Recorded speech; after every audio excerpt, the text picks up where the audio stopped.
Hi, and welcome to this HTML course. I am so excited to have you here. Whether you are just starting your coding journey or want to strengthen your web development skills, this course is designed to help you achieve your goals. A little about me. My name is Muzammil Ali Khan, and I am a full stack web developer with hands-on experience building websites and real-world projects. I love teaching because it allows me to share my knowledge and help others achieve their dreams. In this course, we will start with the basics of HTML, learn about tags, elements, and attributes. Then we will dive into more advanced topics of HTML, such as forms, multimedias, and semantic HTML. By the end, you will have the skills to create professional web projects and bring your ideas to life. Upon completing this course, you will receive a shareable certificate that you can showcase to enhance your resume and boost your job opportunity. What makes this course different?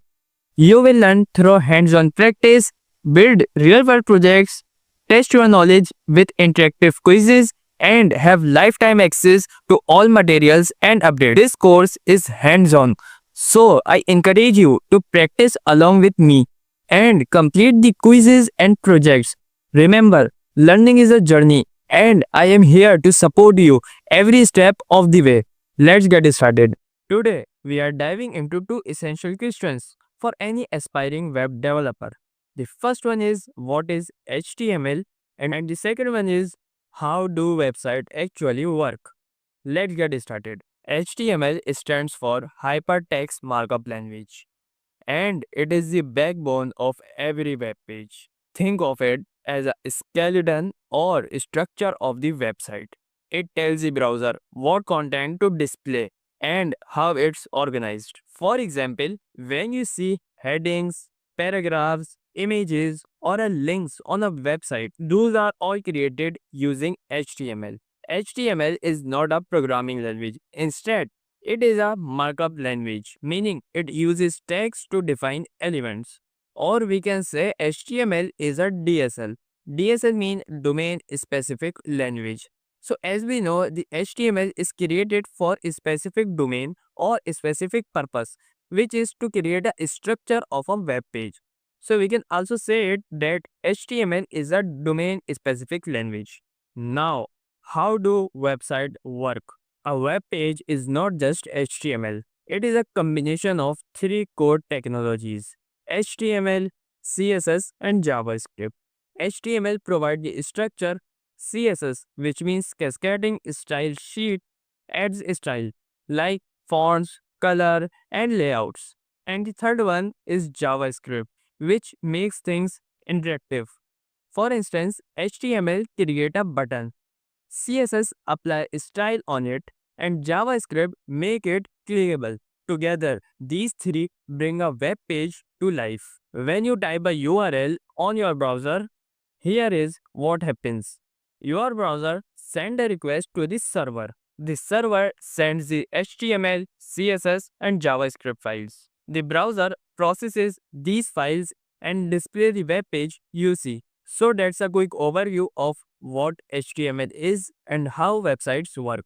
Understanding this foundation is the first step to become a web developer. So in the next video, we will download an IDE where we can write our HTML code. Hey everyone, in this video, we are going to download an IDE and take a quick overview of it. So let's get started. So for downloading an IDE, you can use any browser. Here I am using Chrome browser, and after opening it, we can simply write in the search bar that download VS Code and click on the first website, and after clicking you can see this type of interface, and you can download the VS Code setup according to your operating system. Here is Windows and Linux and Mac. So I click on the Windows button, and here you can see my downloading is start, and when the setup is downloaded we can simply install it. So here you can see that VS Code setup is downloaded. We simply click on this. So after clicking this, you can see this type of interface, and here you can see we have two options. So select the option of the I accept the agreement and click on the next button. So here you see all the checkboxes are ticked and the first one is unticked. So the first one is create a desktop icon. If you want, so you can tick this checkbox, otherwise click on the next button. So you can simply click on the install button. So when the installing is complete, you can simply click on the finish button and the VS Code is launched. So here is the interface of the VS Code, and here is the option of open folder. So if we write any code, so it is necessary to select the folder where you can save this. So we simply click on the open folder, and I simply create a new folder name HTML course, and click on this and select folder.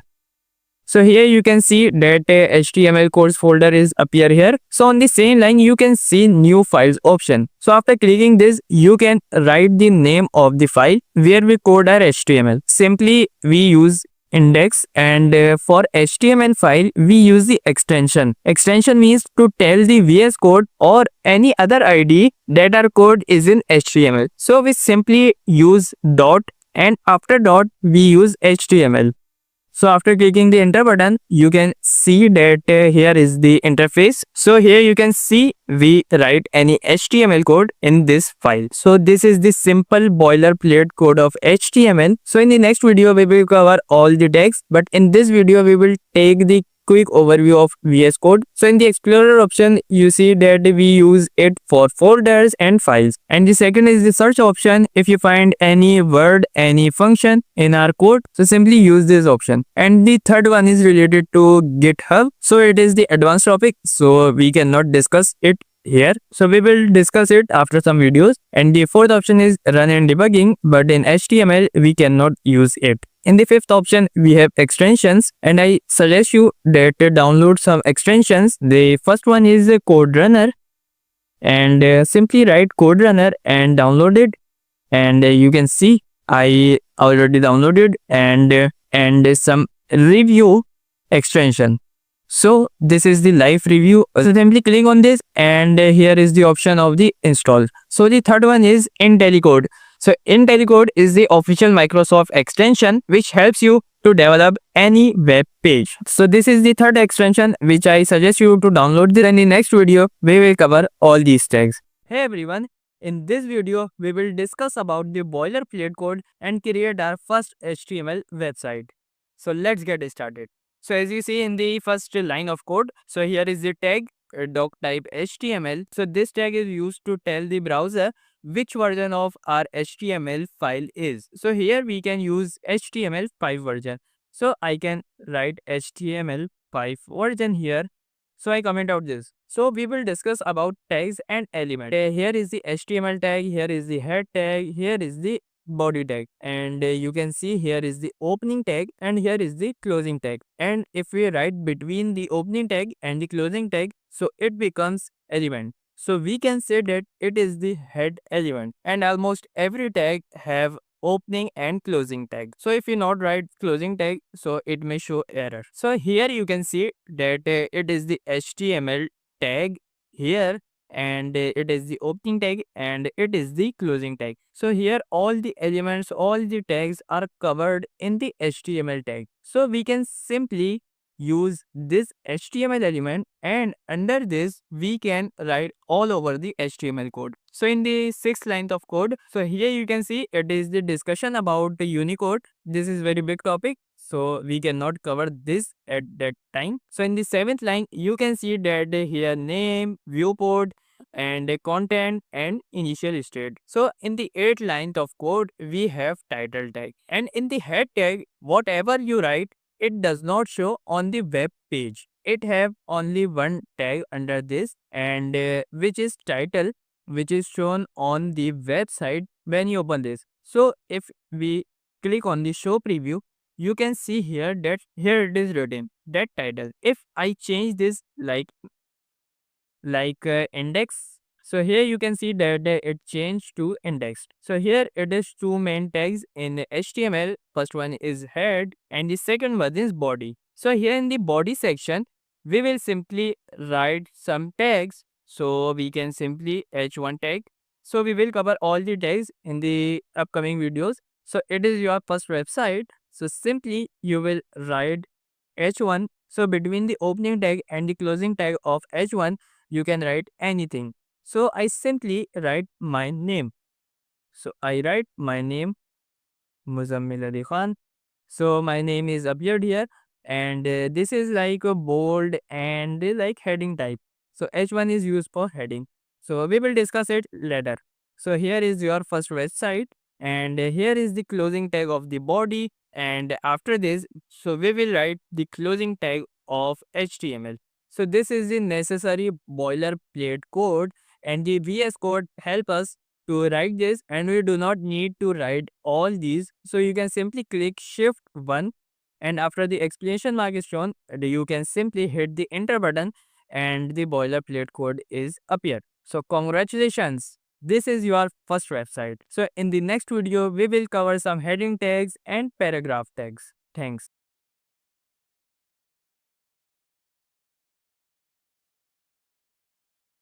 Hey everyone, so welcome to module 2. Here we will discuss about the basic of HTML, and in this video we are discussing about the heading tags and paragraph tags. So let's get started. So firstly we open the VS Code and create our HTML file. So we simply write index.html, and here is our HTML file, and simply we write exclamation mark and hit the enter button, so the boilerplate code is appeared here. So in this video we are discussing about the heading tag and paragraph tag. So as you see in every website that here is some headings and paragraphs. So how to make this? So simply we write h1 and hit the enter button. So here VS Code help us and simply create our opening and closing tag. So heading tag is divided into 6 categories from H1 to H6. So in HTML, heading tag is denoted by H and 1 is the category. It means that H1 is the biggest one, and then H2, H3, H4, H5 and H6. So here we write simply Muzammil and Ali Khan, and simply I click on the show preview button. So here you can see that this is the H1 tag. So after this I am using the H2, H3, H4 and H5, H6 tags. So simply I copy this and 6 times and simply write from H1 to H2 and the opening and closing tag. So simply I write H2. So as you see that H1 is the bigger one than the H2. So H1 is mostly used on the main headings and H2, H3, H4 is used for subheadings. So I simply change all H1 to H3, H4 and H5, H6. So I simply write the H1 to H6 heading tag. So as you see in the output that here Muzammil Ali Khan, the first one which is H1 tag is bigger and more bold, and then H2 is less than H1 and the H3 is less than H2 and so on. So simply H1 tag is used for headings. And after this we are discussing about the paragraph tag. So in every website you can see some content. So this content is covered on the paragraph tag. So paragraph tag is denoted by P. So I simply write P and hit the enter button. So the opening tag and closing tag are here. I write anything in this. So I simply write lorem 10 and hit the enter button. So as you see that here is the very big content, and my VS Code show me the scroll bar on the x-axis as you see. So how to resolve it? We simply click on the view button, and at the end we have the word wrap option. So simply click on this. So as you see that there is no scroll bar in my x-axis. So here it is the paragraph tag. We can simply write anything in this according to your website or content. So here is the paragraph tag. We simply write P and hit the enter button, and between the opening tag and closing tag of it we can simply write any content. So I do one thing that after every heading I use paragraph tag. So as you see that here is the paragraph after every heading. So this is the heading tag and paragraph tag. So in the next video we will discuss about the list. Thank you. Hey everyone, so in this video we are discussing about some tags like bold, italic and some other tags. So let's get started. So we simply write the boilerplate code, and after this we simply use the one paragraph and write something on this like lorem 10, and you can see here is the line, and if I want that this word is become the bold, so what I do, so I simply use the bold tag which is denoted by B. So I simply write this word under the bold tag. So I simply write this, and you can see that this is the bold one. And after this, if I want this as a italic, so I simply use the italic tag. So if I use the italic tag and simply I cut this and paste after this, so you see that this word is converted into italic. And there are some more tags, like if I use one more paragraph and write a lorem 10, and if I want that these two words are start on the new line, so I simply use the break tag.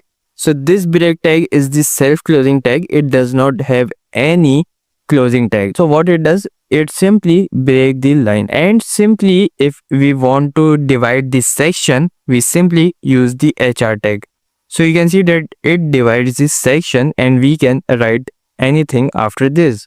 We simply use this h1 tag and simply write anything. The work of this is simple, that it divides this section. So this is the some unique and sometime useful tags. This is the video. Thank you. Hey everyone. So in this video, we are discussing about the list. So we have two types of list, unordered list and ordered list. So let's get started. So I simply created my boilerplate code. So after this, I write the topic name, which is the list, and comment out this. So why we use list in our website? So there are many reasons. The first one is we use it for making navbar.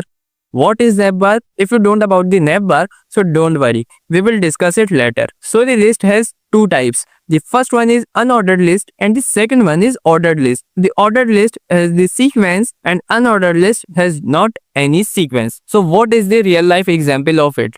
So as we write the groceries, so we don't write in sequence. We simply write anything what we want. So this is the example of unordered list. So if you are cooking something and read the recipe, so the list of recipe are in sequence. So this is the example of ordered list. I write the UL for unordered list and hit the enter button. But if I click on the show preview, there is nothing. So what we do, we simply write the LI tag and click on this. So as you see that here is the bullet point appear. So I write anything between these opening and closing tag.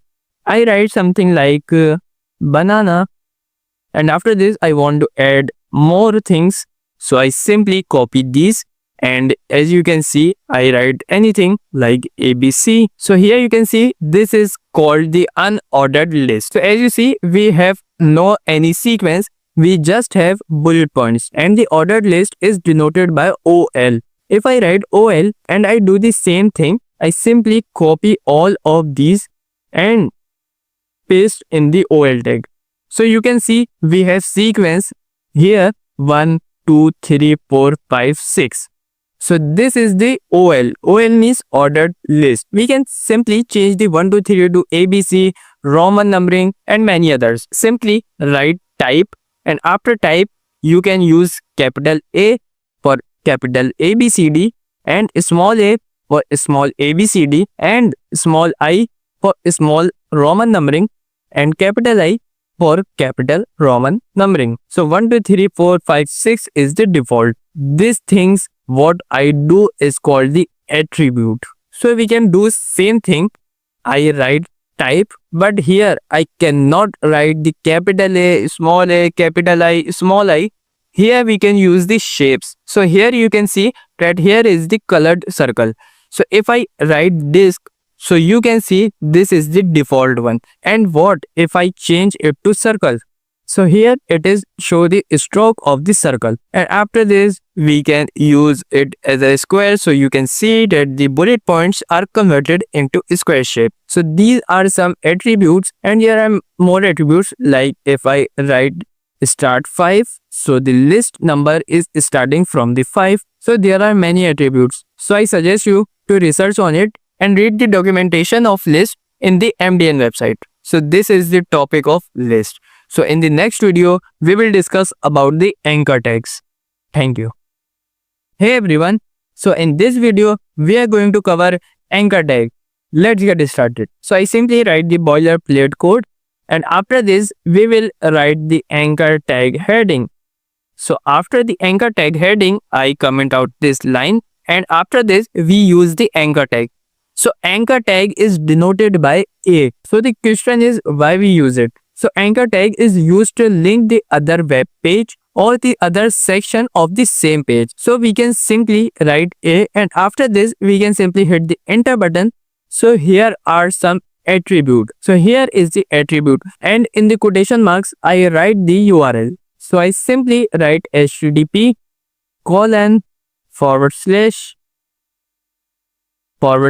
and after this I write www.google.com, and this is the link where I want my user to go. So one important thing is this, that the URL is written under the opening tag. So between the opening tag and closing tag, so I simply write anything. If I write Google and click on the show preview, and you can simply click on this here and click on the open in browser. So in our web page, the anchor tag is appeared. So if I click on this anchor tag, the Google website is appeared. So we can simply write the URL of any website you want, and after this you can simply write here what the user see. So if I change this like name, so here it is name, but if I click on this, I go to the Google website. Check out this.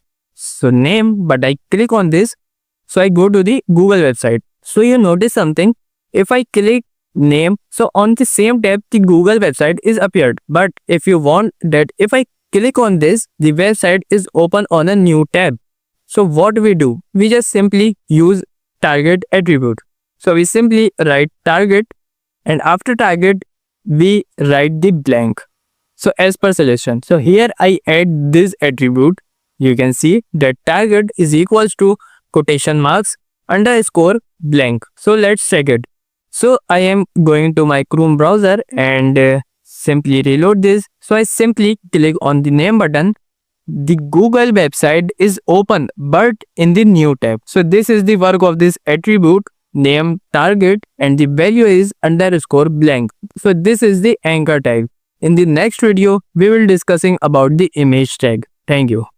Hey everyone, so in this video, we are going to discuss about the image tag and its attribute. So let's get started. So firstly, I write the boilerplate code. So after this, I use the image tag. So for image tag, I use img and hit the enter button. So this tag is used for image. So you notice something, that this tag does not have closing tag. Yes, you are right. This tag is called self-closing tag. It has only one tag, which is the opening tag, and does not have any closing tag. So this is called image tag or img tag. In src, which means the source, we write the path of the photo, and in alt attribute, we write the information of the image. So here you can see there is one photo. So I simply drag it into my VS Code and simply drop this. And now I go to the HTML file. So it is necessary to drag and drop the image which you want to use. Now I write the name of the file. So here the name is coding.jpg. So I simply write co and hit the enter button. So after this, we can write the alt command or attribute. We simply write the coding image. And after this, if I click on the show preview button, so you can see I open this in the browser. So here you can see this is the photo, but the width and height are not set. That's why this image is very stretched. So we can also solve this problem. So we simply add the attribute named width and height. So here I use width, and after width we simply write 100. So you can see here that the width of the image is convert into 100, and this 100 is in pixels.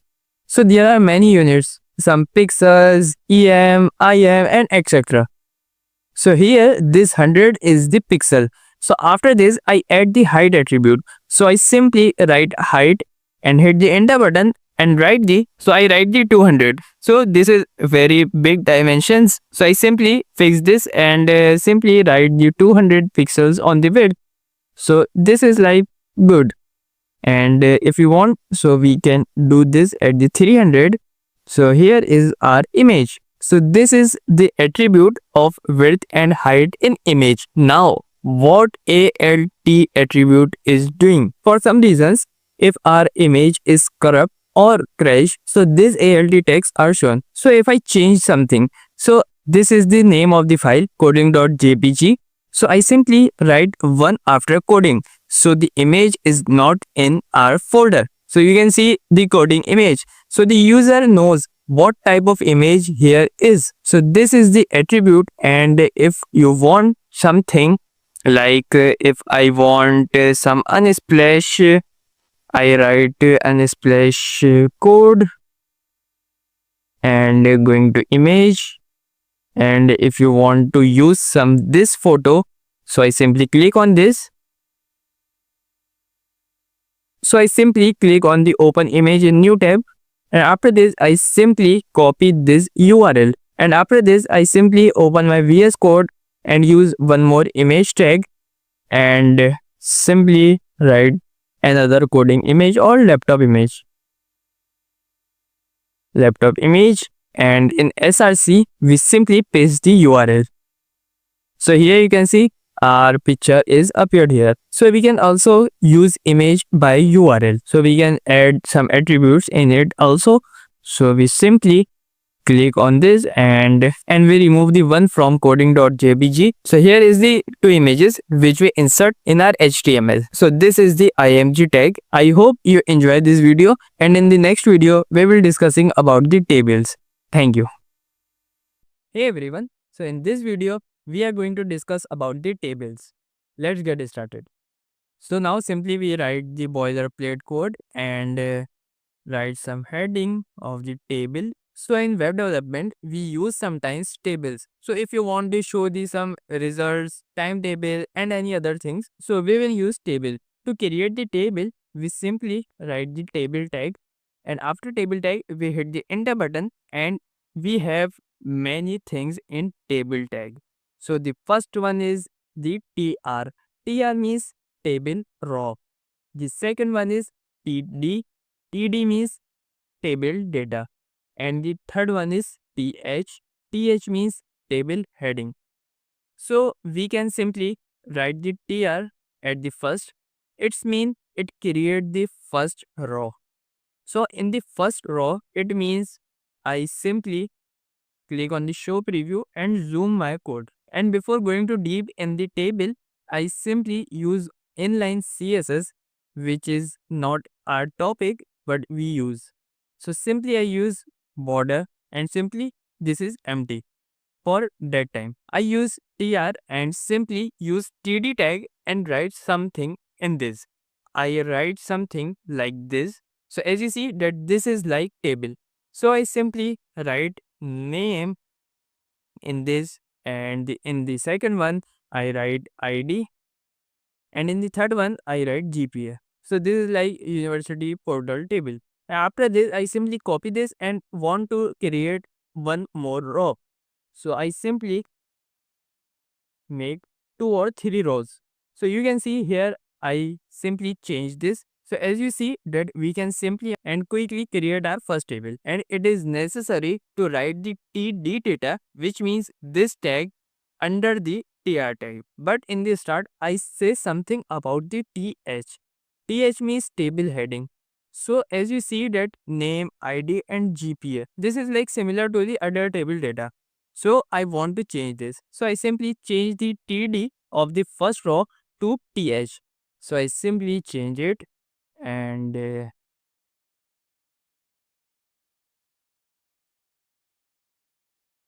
so after this you can see that name, id and gpa is become the bold and heading type. So I simply use the th tag and the td tag, and there are some more tag. The first one is caption tag. So caption tag is used for the table captions. So I simply write the caption that result. So you can see this is called caption and this is our table. So our table is created, but in the production level, so we will divide it into 3 sections. The first one is T head, T body and T footer. So it is not necessary to use, but this is good. So I use T head. So this is the good thing if you write this tr into T head. So I simply move this row into T head, and after this I write T body. So I simply move all three into body. And after this we can also use the T footer or T foot and write something like and in this we are simply write tr tag which make the row, and in this I use the td and write the this is the result. So you can see that this is called footer. So the T foot, T body and T head is used when we work on CSS. So after covering all of these tags, we have two main attributes. The first one is call span and draw span. So as you see in the T foot, we have the one TD, which is this is result. But I want this that it cover all of these columns. Means the first column, second column and third column. So I simply go into TD tab and write call span, and after this I write 3. So you can see that it covers all the 3 columns, and if I write 2, so it cover the 2 columns. If I write 1, so this is cover only 1 column. So here I write the 3, so it cover all 3 columns. And the same thing we can do with row. So if I want something like this, that the name take 2 rows, so I am using this here. So I simply write row span and 2. So you can see that Muzammil, which did 1 row previously, now it covers 2 rows. So you can see that this is the first row and this is the second row. So this cover 2 rows. So if you want to expand this on the third row also, so we can simply write third. So I hope you understand the logic of this. So here it is the example of this. So in the next video, we are covering the forms, inputs and buttons. Thank you. Hey everyone, so in this video, we are going to cover about the input type field, buttons and labels. So let's get started. And now I write the boilerplate code, and after this I simply write the heading of our topic. So we will discuss all of these tags. So I simply comment out this. So now what is input field? So you can see in some websites, so if they are a competition, so the website give you the form. So in this video we are going to cover this form. So all of these input type field, buttons and labels are covered on a form tag. So I simply write form, and after this here I can see that here is the action. So this is the work of backend, so we are not discussing it here.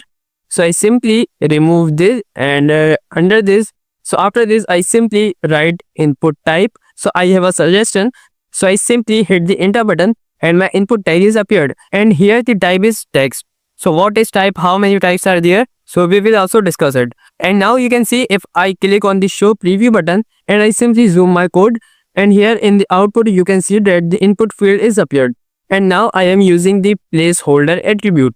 So what placeholder attribute is, so if I write username for example, so you can see under the input field the username is appeared, and after writing any character you can see that there is no username placeholder is. So this is the input type, and I can use the name attribute also. So we can simply say username in it, and after the opening tag of form I simply write the label tag. So I simply write the label tag. So between the opening tag and the closing tag we write the username, and you can see that this username is the label of our this input field. What is for? So here you can see I write the username in the for, and I write the same value in the ID. So what it does one thing. So now if I click on the username, our input type field is active. So you can see I click on the username, so you can see this input field are inactive. So I can write anything. So there are many types: type text, type password, type range, and there are many types. So we will discuss most of this in the advanced HTML module. So we will simply write the button. So I hit the enter button and I simply write this submit. So if I click on the show preview, you can see that there is the label. If I click on this, our input field is active, and I write anything in it, and simply here is the submit button. I click on this and the username is appeared here, and this is the queries, and so the backend is not connected, so it shows the username here. If I write for example Muzammil and I hit the enter button, so you can see that Muzammil is appeared here, so which is very wrong, but here the backend is not connected. So one thing which is important, that this value of the for and id is same, then this feature is applied. What feature? If I click on the username, our input type field is active. So you can see this. If I change this, it doesn't work. So this is the video. So in the next video, we will discuss about the semantic tags. Thank you.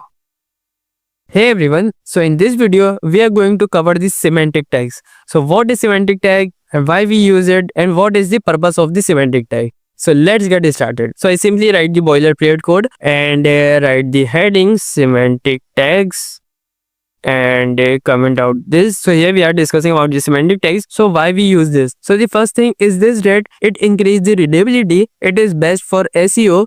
SEO means search engine optimization, and it also manages the code. So here if I want to make a navbar, so I simply write the UL tag and after this I write the li tag, and so this is our navbar. So if I click on the show preview button, you can see this is the navbar. So we will simply change it to horizontal line by using the CSS. So our topic is not in CSS. So I simply suppose that this is our navbar. So I know that this is my website navbar, but the HTML provides are some tags like nav. If I write nav and hit the enter button, so the opening tag and the closing tag is appeared, but nothing changed in the output. If I write this unordered list under the navbar, so what happened? Let's see. So I simply cut the navbar and I paste it here and nothing changed in output. So what it does? So it tells the browser that this website is divided into sections like navbar, section, article, asides, header, body, main,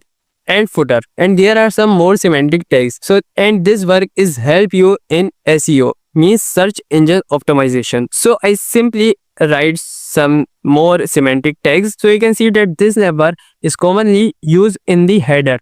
So I simply write the header, and this is also a semantic tag. I write this and you can see I paste it here and nothing is changed. And now I simply write all of these. So you can see that I use this section, article, h1, paragraph, articles. So you can see that this is the paragraph, this is the h1, and we use article, section, footer. So here you can see that these semantic tags doesn't affect our output, but it increases the search engine optimization and readability. So suppose that this code is written by someone and I want some changes. So when I see this code, so I simply understand that this is the header, this is the section, and this is the footer. So in the many of the websites, you can see the end of the website that there is the email, contact, all of these are covered in the footer. So if I not use this, our website works perfectly, but it increase the readability, it increase the SEO, and it manage our code. So this is the topic of semantic tags. So I hope you understand this topic. So in the next video, we will discuss about the videos and audios. Hey everyone. So in this video, we are going to discuss about the audio tag and video tag. So let's get started. So I simply write the exclamation mark and hit the enter button. So the boilerplate code is appeared here. So after this, I write the video and audio tag heading and comment out this line, and here I write the video tag. So save as the image tag. So I simply write the title of the video which I want to use. So I simply write the MAK coding zone here, and this is the short video. And if I click on the show preview button, so you can see that there is the video. So I simply set the width and height attribute. So you can see I set the width and height. So if I click on this, it does not show anything. Why? So there is one attribute called control to play this video. So if I add the controls attribute, so you can see that the video is appeared here. If I click on this, the video starts play. So here you can see this is the first method, and the second method is this, that if I write the video tag here and I don't write in the src, so I simply clear the src. So between the opening and closing tag of the video, so I simply write this source tag. In the source tag, I simply write the src and write the title of the video. So I simply write this name, and after this I simply write the type of the video. So here the video is in the MP4, so I simply write the type is equals to video /MP4. So here the video is appeared here, and this is not working, and the width and height is not set. So after this, I set the width, height and the controls attribute. So I simply copy paste all of these, and here I use all of these attribute in the video type. So you can see that the video is appeared here, and if I click on this, the video starts to play. So here we add some more attributes. So if I write muted, so you can see that the video is muted, and if I play and the video is muted, I use the autoplay, and we write the autoplay. So after add the autoplay attribute, if I click on the reload button, the video starts automatically. So you can see, so I stop this, and here I use the loop attribute. So the loop attribute starts the video when the video is ended. So if I click on this, and now I play, the video starts from the start. So I simply click on this.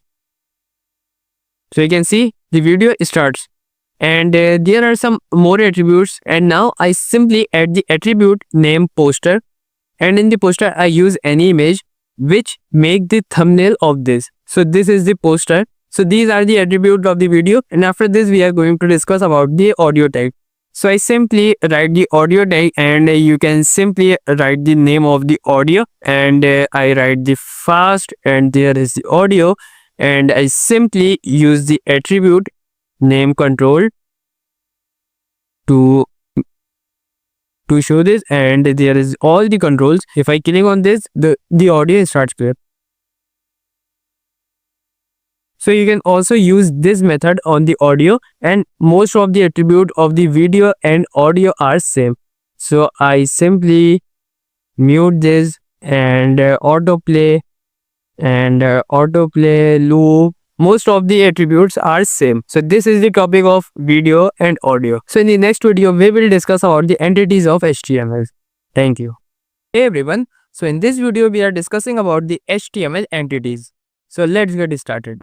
So firstly, I create the index.html file, and after this, I simply write the boilerplate code, and now I give you the example of HTML entities. So if I write the paragraph tag and write I am a paragraph, I am a para, and I am denoted by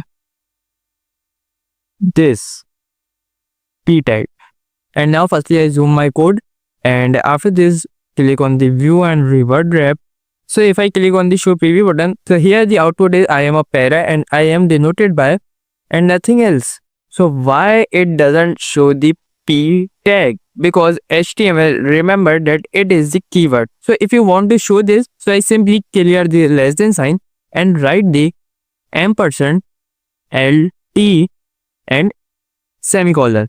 So you can see it shows me the less than sign, and after this I simply write the p and ampersand GT semicolon. So here you can see this is the output now. So this ampersand is used, and GT means greater than, and here I use LD means less than, and this is called the HTML entities, and there are many HTML entities. And if I write the p, and after this I simply write the para like lorem 10, and you can see here is the line, and if I want many space between these two words, so if I simply click on the space button, so you can see there is no change in the output. But if I want the space, so I simply write the ampersand NBSP. So you can see there is a space. So what is the full form of NBSP? NBSP means non-breaking space. So if I want many spaces, so I simply copy this and paste this. So you can see there are many spaces, but we don't use this in the production level or in professional web development. So this is not the good way, but we use this, and there are many HTML entities. So we will discuss some of these, and I simply search on this HTML entities, and you can see here. So there are many words or characters we don't write simply. So here if I want the copyright sign, so I simply copy this, and where is my VS Code, and I simply write one paragraph and like copy and paste this. So you can see that there is the copy, and after this I use this one for rag, and I copy this and simply write the reg and change this, and you can see there are many HTML entities. You can use anyone. So here is the HTML entity list. So you can simply write HTML entities on the Chrome browser and you got the list. So this is the video of HTML entities. I hope you understand this concept, and in the next video we will discuss about the HTML inputs. Thank you. Hey everyone, so in this video we are discussing about the forms in detail. So let's get started. So firstly I write the boilerplate code and I write the form tag, and you already know the basics of forms in the module 2. So I simply write the input, and after this I write the input type text. So you can see there is the input type field. So this is the text field, and I simply write the label on it. So I simply write the label, and this is the label for a name. So I simply write the name. After this I copy this and simply paste this and change the type. So if I want the password, so I use the password type, and here I write the password, and I simply write the password.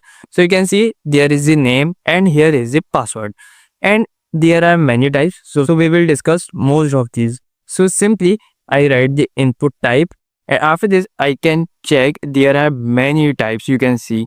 So here I simply write the input type email. So you can see there is the email type. I can write any email in this. So I simply write the name and ID here. So in this video we will not discuss about the ID, what is the ID, because this topic is advanced and we will discuss in the next video. So I simply write the email on this. So I simply write the label and email. So here you can see that this is the form, and here I use the BR tag, and BR tag is used to break the line. After this I write the input type checkbox. So you can see there is one checkbox. As you see previously, when we install the VS Code, there are many checkbox which are ticked and some are unticked. So this is the same checkbox. So if I want checkbox, and I write the simply like PUBG. After this I again write the same checkbox, and there are many checkbox. I change the names like Free Fire, Free Fire, and here I change the name chess, here Ludo, and here is something like cricket. So you can see there are many checkboxes, so I can simply click multiple. So this type is called the checkbox. So here I am using the input type radio. So you can see here I simply write the input type radio, and here you can see this is the radio type button. If I write the BR tag here, so you can see this is the type. So here I simply write the male, and as same I simply copy this and write the female. So you can see if I click on this male, and after this you can also click on the female, which is not good in our form. So what we do, so we simply write the same value of the name in the both tag. So I simply write the gender, and you can see I copy this and paste on the name. So if I click on the male, and now if I click on the female, so it toggles, but both are not selected on the same time. So here you can see that this is called the input type radio, and here I write some new input type which is like color. Here I can simply use the color, or we can also pick the color. So the next type is input type date. You can see that here is the date. I can write the month, date, year, and here is the calendar option. If I click on this, that the calendar is appeared here, and we can choose any date from it. And the same thing we can do with the weeks. So if I write input type week, and I remove the text into week, so you can see there is the week and there is the calendar icon also. So it also select the whole week, and after this we can write the input and check the input file. So in many websites you can see that if there is a form and they want a scan picture, so what do you do? So you can simply drag the image and drop on this, or you can choose the file by using browse the file. So there is the type, and after this I use the number. So here you can see this is the number, and there is the scrolls button. If I click on the up button, so you can see it increases, and if I click on this, so it decreases. So we can also use some attributes which we will discuss at the end of this video. And after this I simply write the input type range. So this range is used for volume, like in some websites you can see that this is used for volumes. After this I write the input type tel, and after I write this I simply change it to tel. So in here you can see this input type field is used for telephone numbers. So there are many attributes in it, but before discussing this I write the input buttons also. So if I click on the input button, and after this I write the value like click me. So you can see there is the click me button. After this I simply copy this and paste this and change the button to reset. So you can see it reset all the form, and this one is submit the form. So you can also use the labels here. So here you can see that if I write anything, so it doesn't show me the characters. So that's why we use the input type password. And after this we will shortly discuss the attributes of it. So if any input is necessary, you can simply write the required attribute. So it is necessary to the user to fill this input type field. And we can also use some attributes like if I going to the range or the number, here I use attributes like minimum. If I write the min 1 and max 10, so you can see that this is the number, and if I click here, so you can see 1, minimum is 1, and I write the 10, so you can see it doesn't increase from the 10. And we can also use the max length attribute. So here I use the max length, and max length is 10 and min length is 5, so it doesn't write after the 10 words. So you can see, so this is the topic of form. So I hope you understand this topic, and in the next video we will discuss about the div and classes. Thank you. Hey everyone, so in this video we are discussing about the inline element, block element, div and span. So let's get started. So here I simply write the paragraph tag, and here I write I am a para and show this on the preview, and here I use some style which is the inline CSS, and here I use the style like background color. So here you can see the background is appeared here. So here you can see that I write the I am a para from here to here, but it covers background color to all the line. Why? Because this is called the block element. So all the tags are divided into two elements like inline element or block element. So here you can see this p tag is called block element. So I simply comment out the line here that paragraph tag is block element. Block element, and I comment out this. And after this I write some inline element. So what is inline element? So if I write something like anchor tag, and I simply use the style on it, and in the background I give the color of aqua, and I write something here, and it start from here and there. So you can see it covers only this space, it don't cover all the lines. So this is called block element. So I simply write the anchor tag. Anchor tag is the inline element.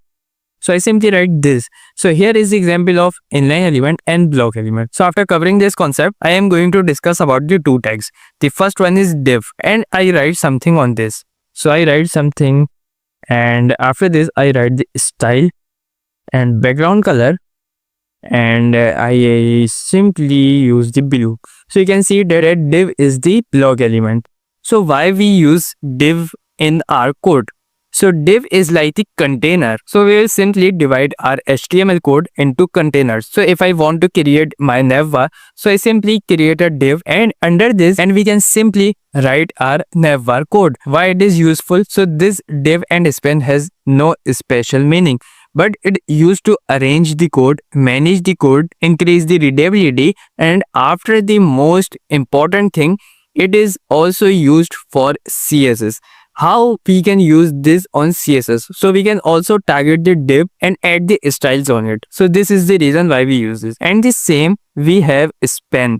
So why we use span? So span is the inline element. If I write anything and if I add this attribute, so you can see it here you can see that this is the inline element. So here is the same work of span and div, but span is the inline element and div is the block element. So this is the concept of div, span, inline element and block element. So in the next video we will discuss about the ID and classes.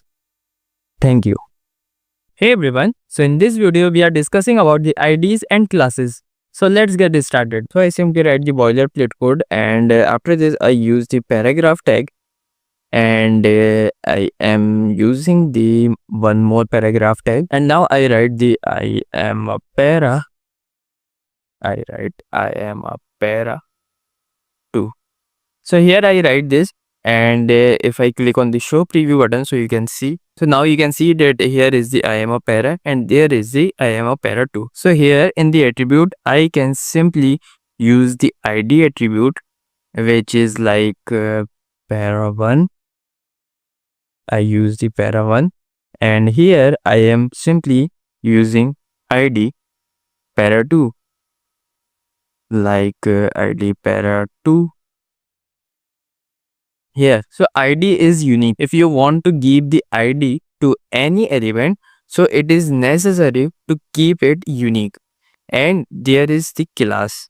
So one class is used in many elements. So if I use simply para and I also use class is equals to para. So when I am working on the CSS, so I simply target the para and edit all the classes of para. So I simply write the style tag here to explain it more.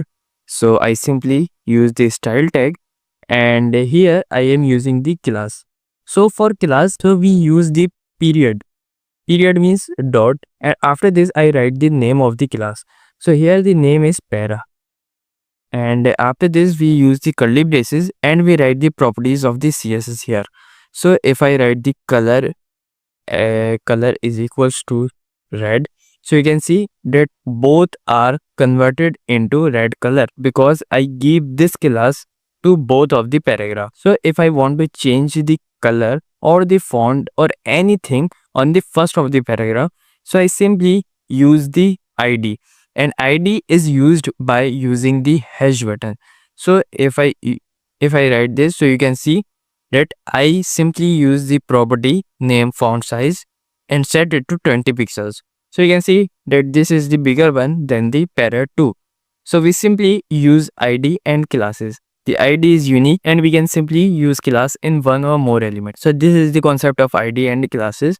Thank you. Hey everyone. So in this video we are discussing about the SVGs and canvas. So let's get started. So I simply write the boilerplate code, and here I write the title here that SVG and canvas.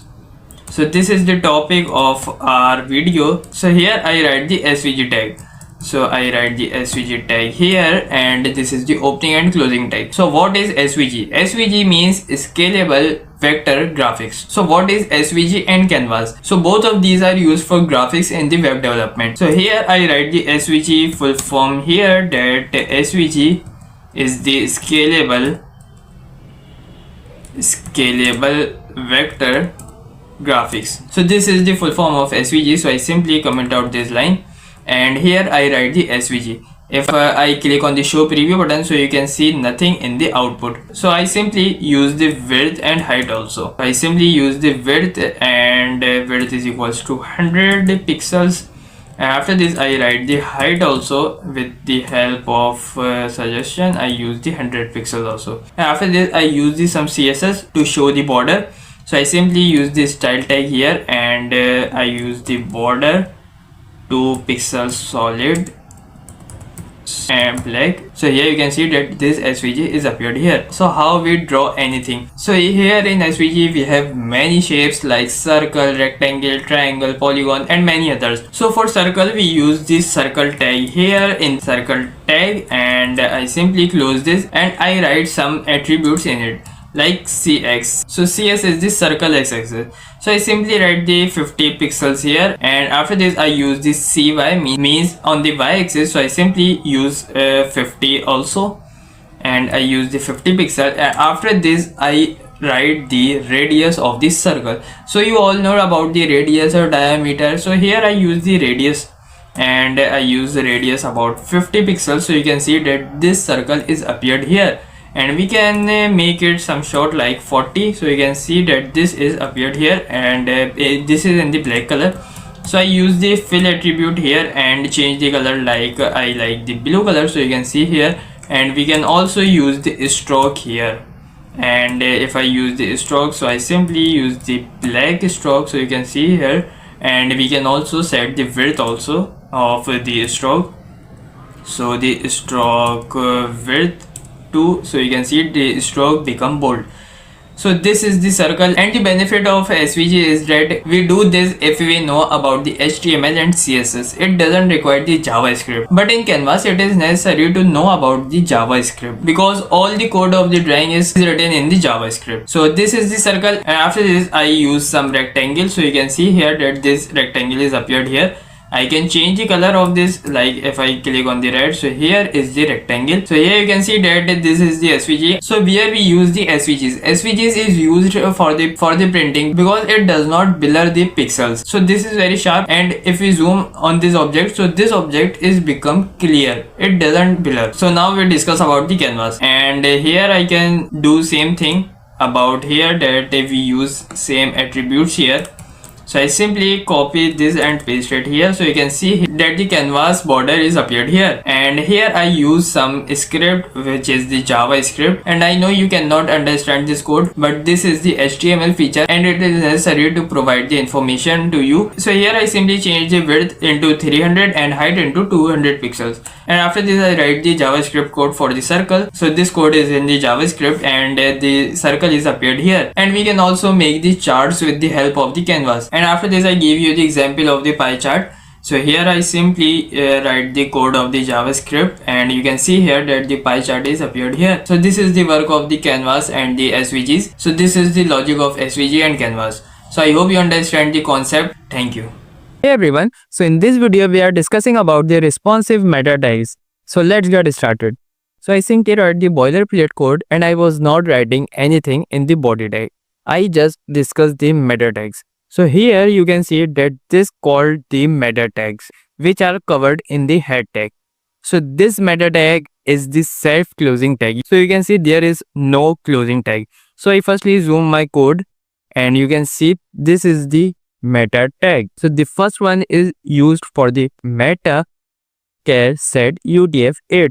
So this UTF-8 is the Unicode. In the starting of the software, so we use only English languages. There are many languages in the world. So there is some standard called ASCII, which is covered some English alphabets, but there are many languages, and our compiler or the interpreter doesn't understand this. So this UTF-8 is the most popular Unicode, which understands almost all of the characters or the alphabets of all the languages. It also includes the emojis, and this is called the Unicode UTF-8. There are many versions: UTF-8, UTF-16, UTF-32. And here is the meta tag, which is we used in the responsive web design. Here you can see that name is equals to viewport, which means the port where we see. So what do we create? And here you can see width is equals to device width. It means if I code on the laptop and I make the website, but this is only for laptops. If I want to open this on my mobile, so it may be shrink. So this attribute is very important in the responsive designs. So if I write this, and after this I use the initial scale 1.0. It's mean the page zoom. If I open on the mobile and the zoom is 1x. So we can also change this, but I suggest you that don't change all of these settings. And we can also add some attributes. So as I say, when the user open the website in the mobile, so for watching the options, the user zoom our website. So we simply use some attributes called maximum scale. So if I write a maximum and I write maximum scale 1.0, so the user doesn't zoom my page. And if I write user scalable and is equals to no, so this attribute disable the pinch to zoom option. So this is some attributes which we write. So this is very serious attributes. This attribute is not write anywhere without necessary. So this is the meta tag and this is very useful for the responsive web designs. So the conclusion is this meta tag is used for responsive web designs. So here I write the name is equals to viewport content and the width is the device width. So it covers the width, means it covers the laptop width. If I open in the laptop, it covers all the width of the mobile if I open in the mobile. And we can also make the website responsive by using CSS and flexible layouts. So this is called the responsive meta tags. So this is the video and I hope you understand all the logics. In the next video, we will cover about the SVGs and canvas. Hey everyone, so in this video, we are making our first HTML project, which is based on my personal portfolio. So let's get started. So firstly, I write the boilerplate code and after this, I simply change the title. So as you know that we simply change this and I write Muzammil Ali Khan and I simply write Muzammil Ali Khan and we can also write portfolio like this. So if I click on the show preview button and zoom my code, so you can see clearly and I simply collide this and click on the view word wrap. So here the title is changed, so you can see here, and after this I come into body section. So here I use the header and this header is the semantic tag, and if you don't know about the semantic tag, so check the module 3 or 2 where we discuss the semantic tag. So here in the header I write the h1 tag and write my name like Muzammil Ali Khan. And in the next line, I give the one line description. So I use the paragraph tag and write full stack web developer, and educator. So I simply write this and after this I write the nav bar, but this nav bar is vertical. So we cannot use CSS here to make this horizontal. So I just simply clear the concept of the semantic tags and other topics. So I simply use the nav bar. So as you all know, if we are making the nav bar, so it is good practice to cover the nav bar in the nav tag. So here I create the nav bar and as you all know and we discussed it in the unordered list that all the nav bar are created by using unordered list. So I simply create the unordered list and create some li. So I create 3 li here and I simply paste this and here I write the anchor tags in it. So we will cover most of the tags which we learned previously. So I simply use the anchor tag and here I use in home in the first one and in this second one I use the about and in the third one I use the contact. So you can use anything. So here you can see that this is become the anchor tag and after this I simply escape the header tag. And here I use the main tag. So this main tag is used for the main content of the web page. So these are become the header. And after this I write the main. So here I can use the sections and here I write the h2 tag and I write about me. So here I can write something like this and we can also insert the image here. So I simply use the image tag and after this I simply use this image. So I simply type the title of this image. So I simply use this and here is the image. So I set the width and the height. So I simply use the width is equals to 200 pixels and height is equals to 200 pixels. And here I use some CSS to make it the circle. So I simply use the style and use the border radius 50%. So here the photo is become circle. So here I use the image and here I write the about me and I use here the one paragraph and write something like this. So here you can see that this is my portfolio, but this is not completed. So here I can use this and we can also change the width and height also. So if I write 100, so you can see that this type of image are appeared.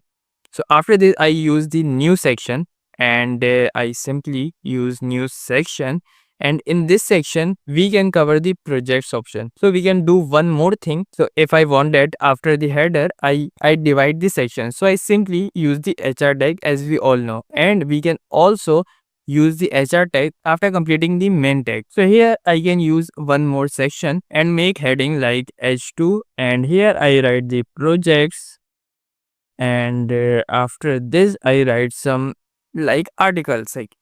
So you can see that this article is also a semantic tag. So here I can write something like that portfolio. So I simply write the 3 articles of the project. So here you can see that I write 3 articles. Like the first article where I use H3 tag and I write P tag, means paragraph tag, and do same thing on the other 2 articles. So what I do simply one thing, and here I use the multi cursor function, and I simply click here, here and here, and I write something like anchor tag and write view project, so it like descent. So I write this and format the document. So you can see that the document is formatted and this section is completed. So after this you can see that this section is completed, and I can use one more section here. So here I am using one more section, and here I use it for contact. So I simply use the h2 tag and write the contact me.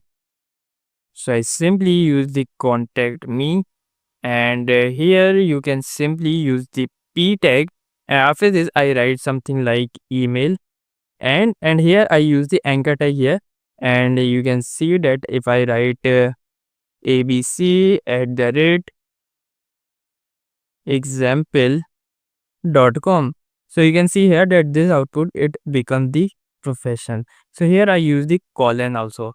So I do same thing. So I simply paste this 2 or 3 times and use something like phone number, and here I write something like 00000, and here I write something like GitHub, and I write here that GitHub. So you can see here that this is become more professional. So after this the main tag is ended, and I use the HR tag here which divide the section. So you can see here after this I use the footer also.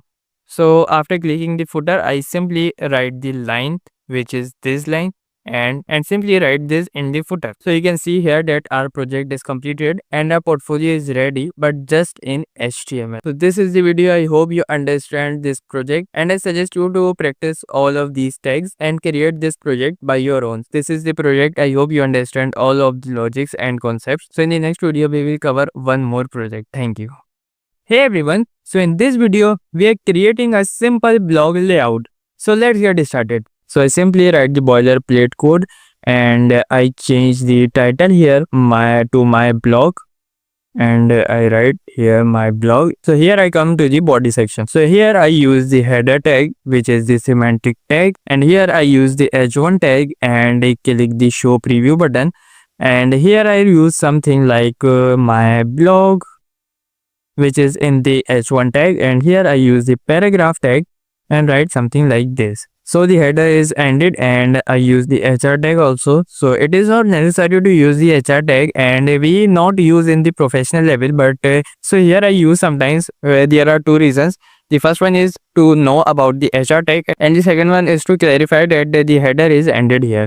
So here I use the main tag here, and I use this section here, and in section here I use the h2 tag, and here I use something like featured post. So you can see some blog website that look like this, and here I use some article, and this is also a semantic tag, so it is not necessary, but I write this. So here I use the h3 tag and write something like this, and here it become like this, and here I use the paragraph tag also, and I use the description, short description here. So I simply paste the description here, and you can see that here is the article number 1, and we can also make some more articles like this. So what I do, I use one anchor tag also, so it become the more professional, and we can also do this in the previous project you can see here that it becomes the read more. So I simply write some more articles like this. So I simply copy this and paste here 2 to 3 times, and we can change all the content. So here I change the articles, and after this the article is ended, and here this section is also ended, and we don't write anything after this. So we simply end the main tag. Here I use the SR tag, and after this I use the footer also. So I simply use the footer, and we all know that footer is denoted by a footer tag. So I simply write the closing tag of the footer. So you can see that this is the blog website which is make on just HTML. So this is the short project, and I hope you understand all the logics. So in the next video we will cover one more project. Thank you. Hey everyone, so in this video we are designing a basic contact form. So let's get started. So here I write the boilerplate code, and after this I simply change the title here, and I change it to contact us because we are making the contact us web page. And here I use the header tag, and you can also know that header tag is the semantic tag, and in the header tag I simply use the h1 tag here and use the contact us here and simply close this header tag, and I use the main tag here. And in this project we use also the inputs, so we need one input type field here. So I simply use the input type text here, and with the placeholder of name, and we can also use the label also. So if I use the label and use here like name, and I simply click on the show preview button, so you can see the output here, and you can see that name, and here is the name, and here I use some more input type fields. And after this I use the br tag to break the line, and I simply use this for 2 times so it may become more space. So I use the label tag here, and I use it for email here, and I use email and colon. So you can see here I use now input type field, and here I use the input type email. So I simply change the text into email, and if you want, so you can simply use the placeholder also with the name of email. And after this I use the br tag which we do in the previous input, and after this I use the label tag also for the message. So I use here that message, and here we use one more interesting and unique tag which maybe I not teach you in the previous lectures. So I use the text area. So you can see here that here is the text area, and so the user can write anything in this. So this is the text area, and we can also use some attributes like rows is equals to 4. So you can see that the rows are expanded and added. So here it is necessary to fill all of these information. So we use the required attribute in all of these. So I simply use required here, here, and here, and in the text area also. So I simply use the required also. So the one thing which we are missing here, that we cannot use the form tag. So I simply use the form tag, and I simply cut the closing tag of the form and paste it to here, and in the main tag. So all the main tag are covered in the form. So I simply, after this I use the button, and I use the input type button which is not the button. I use the submit button here. So you can see I use the submit, and I write the value like submit. So you can see that here is the submit button also. And after this I end the main tag and use the hr tag, and here, and after this I use the footer also. So I simply write the one paragraph here, and you can see that this is the contact us web page. So this is the small project which help you to practice and polish your skills. So I hope you understand all the topics and logic. So do it by yourself. Thank you. Congratulations on making it this far in the course. You have learned a lot. And now let's quickly recap what you have accomplished. We started with the basics of HTML, understanding structures, tags, and elements. Then we moved to HTML5 features, covering semantic tags, forms, multimedias. You also learn how to structure web page properly. Along the way, we build many projects to strengthen your learning. And now you are ready to take on real world projects. This recap is not just to look back, but to remind you how far you have come. Keep practicing, and let's move forward to some common mistakes to avoid so you can code like a pro. Before you starting your own project, let's go over some common mistakes that many beginners make when writing HTML and how to avoid them. The first one is forgetting to close tags. HTML elements often come in pairs, like opening tag of the div and closing tag of the div, and similarly like paragraphs and headings. Leaving them unclosed can break your layout. Always double check. The second one is